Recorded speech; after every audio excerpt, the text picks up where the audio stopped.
Who ended up being more powerful than you thought today? Meaning back then, but now. Even Oprah, like I had beef with. Like if you look at Oprah, it was like in 2009 when the Tamil genocide ended, and I went to Oprah and she was my idol, you know. And I was like, Oprah, help, you know, like you have to bring more light to the situation of what's happening to the Tamils. And then the media blew up and they were like, M.I.A.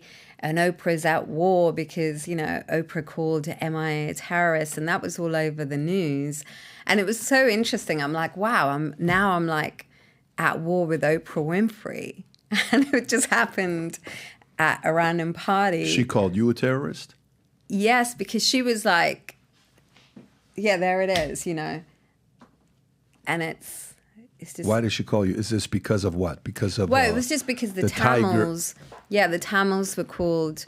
All Tamils were labeled tigers. Right. And then they were all labeled terrorists, just like all Palestinians are Hamas and all Hamas are terrorists, you know.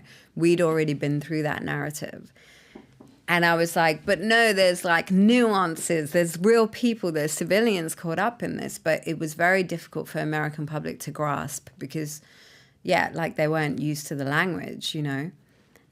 Yeah. And wasn't, I think your father was he a leader or a rebel? Your father was something, yeah, right? That he was a part of. He was a founder of a group called Eros. Right.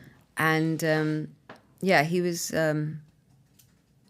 one of the founders of, not the Tigers, but there was four fractions, 4 groups, and my dad had one of them, but they were all, yeah, pretty, they were around at the same time. And I think somebody accused him of being a terrorist, and he said, my father was not a terrorist. No. It wasn't part of it. No. Yeah.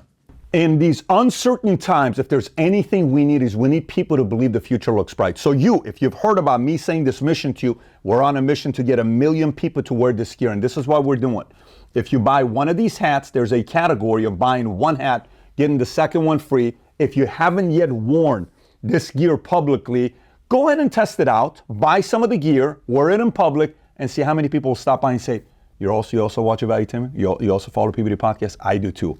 Place your order. Go to vtmerch.com, click on the link above or below, place your order, and represent the VT and the PBD Podcast gear. So if you like this clip and you want to watch another one, click right here. And if you want to watch the entire podcast, click right here.